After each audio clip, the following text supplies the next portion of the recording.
បាទគ្រប់នឹងជម្រាបសួរបាទពុកម៉ែបងប្អូនទាំងអស់គ្នាបាទនេះពុកម៉ែបងប្អូនណាបាទហ្នឹងហើយខ្ញុំមានជាខ្សែដៃមួយខ្សែបាទមកបង្ហាញដល់ពុកម៉ែបងប្អូនទស្សនាបាទសម្រាប់ខ្សែដៃនេះគឺជាបញ្ញាក្អែកពុកម៉ែបងប្អូនណាបាទមិនមែនជាក្លឹមឬមួយក៏ខ្នាយក្លុកអីទេពុកម៉ែបងប្អូនគឺជាបញ្ញាក្អែកហើយសម្រាប់បញ្ញាក្អែកគឺមានតែមួយមុខឯងពុកម៉ែបងប្អូនបាទស្អាតណាពុកម៉ែបងប្អូនទំហំ12លីបាទ12លីមានឡតនេះឡតនេះក៏បញ្ញាតែមួយដែរបាទយល់ទៅមួយខ្សែហ្នឹងបញ្ញាតែមួយមុខហ្នឹងបាទហ្នឹងហើយសម្រាប់បញ្ញានេះគឺពិសេសមែនតើណាបងប្អូនបាទហ្នឹងហើយពិសេសបាទបងប្អូនដែលគាត់មានយកមកគោរពថែរក្សាឬមួយក៏ឆ្លាក់ជាតួអង្គអីគឺល្អពិសេសបាទបាទបញ្ញាក្អែកដើមឫស្សីបងប្អូនបាទបញ្ញាដើមឫស្សីបាទ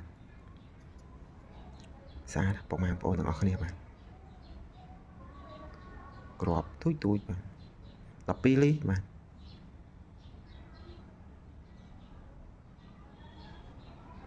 បាទហ្នឹងអរគុណច្រើនបងប្អូនណាបាទសម្រាប់ការចូលរួមទស្សនាតាមដានបាទស្ដេចបញ្ញាក្អែកបាទគឺយើងបញ្ញាក្អែកបាទបញ្ញាក្អែកជាជំនឿកេរ្តិ៍ដូនតាខ្មែររបស់យើងបាទនេះគឺជាបញ្ញាមួយបាទដែលយើងអាចយកទៅផ្សំធាតុឬមួយក៏យកទៅឆ្លាក់ក៏បានបងប្អូនបាទមានតែបញ្ញាជាប់ដើមទេអត់មានដៃទេបងប្អូនណាបាទនេះអាចយកទៅបញ្ចុះបានគ្រាន់ថាធំបាទរៀងត្រូវបើបញ្ចុះរៀងធំអញ្ចឹងត្រូវហើយតែបើបញ្ចុះរៀងទូចជាមួយតួអង្គតូចអីតរពុះបាទតរពុះជ្រៀកហើយចំពោះបញ្ញានេះគឺជាបញ្ញាក្អែកបាទអង្គាបោះបាទនេះអង្គាបោះមានអង្គាដីអង្គាបោះអង្គក្រងបាទអង្គក្រងហើយបងប្អូនខ្លះគាត់យកតួខាងដើមគឺអក្សរអបាទហ្នឹងហើយ7មុខអីចឹងណាបាទហ្នឹងហើយតាមតែគាត់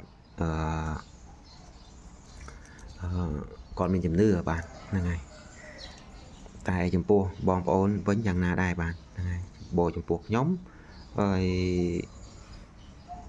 តែមិនអត់បានស្ដេចបញ្ញាទាំង7បាទហ្នឹងហើយមិនបាច់ចាំយកតួអក្សរហ្នឹងហើយគៀដីគៀបោះគៀសិលក្រងហ្នឹងហើយតួអក្សរអបាទហ្នឹងហើយមិនបាច់ទេបាទអត់តែមានស្ដេចបញ្ញាទាំង7ទៅបានហើយបាទនេះគឺប្រភេទបញ្ញាក្អែកអង្គាបោះបាទក្អែកបាទនេះពុកម៉ែបងប្អូនបាទបញ្ញាក្អែកហ្នឹងហើយមិនដឹងថាមានបញ្ញាអីខ្លះទេពុកម៉ែបងប្អូនបាទនេះដូចជាសម្បូរមាសបាទបញ្ញាក្អែកសម្បូរមាសចងថងចងម្ដុំទុកចឹងបងប្អូនលោកកុំឲ្យភ្លេចបាទសម្បូរមាសដៃរៀងត្រូវនេះបាទ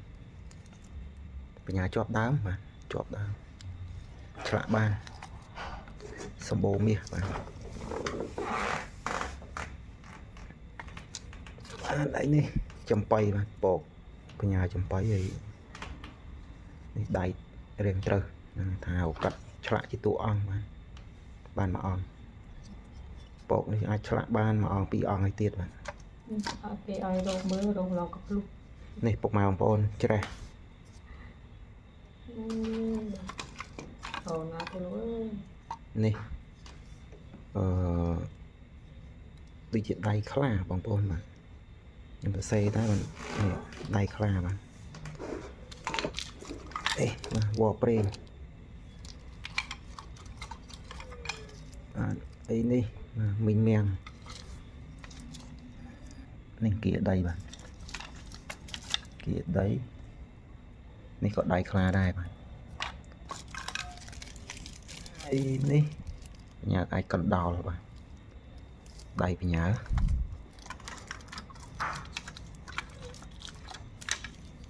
នេះដូចជាផ្កាត្រៃក្រហមបាទផ្កាត្រៃក្រហមបញ្ញាក្អែកបាទប្រភេទផ្កាអីនេះគឺវត្តដោះគុណបាទដៃបញ្ញាវត្តដោះគុណហ្នឹងគឺនេះគឺរៀងច្រើនទេបងប្អូនបាទចង់បង្ហាញពុកម៉ែបងប្អូនទស្សនាកម្សាន្តបាទអរគុណច្រើនពុកម៉ែបងប្អូនណាបាទជម្រាបលាបាទជួបគ្នាវីដេអូក្រោយបន្តបាទបាយបាយ